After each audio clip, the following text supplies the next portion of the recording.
বিসমিল্লাহির রহমানির রহিম। আসসালামু আলাইকুম everyone, welcome to Jewel homeo হল। অল ভিউয়ার্স সকলে কেমন আছেন? নিশ্চয়ই সবাই ভালো আছেন। আজ আপনার মাঝে একটি নতুন সংস্করণের ভিডিও নিয়ে হাজির হয়েছি। ভিডিওটি হলো উভয় নাকে ঘা হলে যা করণীয়। দেখেন এভরিওয়ান, এটি একটি ইম্পর্ট্যান্ট একটি ডিজিজ। আমাদের মানবদেহে বিভিন্ন কারণে উভয় নাকে ঘা রোগটি দেখা দিতে পারে। এর মাঝে কিছু উল্লেখযোগ্য কারণ হলো আমাদের মাঝে যদি হঠাৎ উপদংশ দুর্জনিত কোনো কারণ যদি হয়, কিংবা ঘন ঘন যদি আমাদের মাঝে সর্দি লাগে এবং ইনফেকশনজনিত কোনো কোনো লক্ষণ দেখা দেয়, এর ফলে আমাদের মাঝে উভয় নাকে ঘা রোগটি দেখা দিতে পারে। সো এভরিওয়ান, এই রোগটি আমাদের মাঝে হলে যে লক্ষণগুলো থাকে তা হলো, এই রোগ আক্রান্ত ব্যক্তিটির যদি সবসময় যদি ঠান্ডা লাগে এবং নাক থেকে পানি ঝরে এবং উভয় নাকে ঘা হয় এবং প্রচুর দুর্গন্ধ বের হয়, যার ফলে মানুষ কাছে বসতে চায় না, এক্ষেত্রে আমরা অবশ্যই যে ওষুধটি সেবন করব সেটা হলো ব্যালসাম পেরো 30।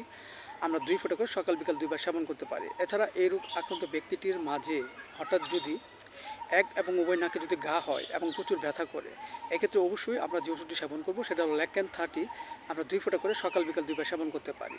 এছাড়া আমাদের মাঝে যদি উভয় নাকে ঘা হয় এবং একটু স্পর্শ করলেই চটচটে আটার মতো রক্ত বের হয়, সর্দি বের হয় এবং রক্ত ঝরে এবং খুব ব্যথা করে, এবং অবশ্যই আমরা যে ওষুধটি সেবন করব সেটা হলো হাইড্রেস্টিস মাদার। আমরা 10 ফোঁটা করে সকাল বিকাল 2 বার সেবন করতে পারি। পাশাপাশি আমাদের হোমিওপ্যাথিক যে বায়োকেমিক বড়ি সাইলোসিয়া 6S 4টি করে বড়ি চিবিয়ে আমরা হালকা গরম কুসুম পানি সহ আমরা সকাল বিকাল 2 বার সেবন করতে পারি। এতে করে আমাদের মাঝে যে উভয় নাকে যে ঘা রোগটি দেখা দিয়েছে তা আস্তে আস্তে ভালো হয়ে যাবে এবং আমাদের মধ্যে সুস্থ বোধ ফিরে আসবে। সো এভরিওয়ান, ভিডিওটি ভালো লাগলে অবশ্যই আপনারা লাইক দিবেন, সাবস্ক্রাইব করবেন। সবাই ভালো থাকেন, সুস্থ থাকেন। Thank you so much.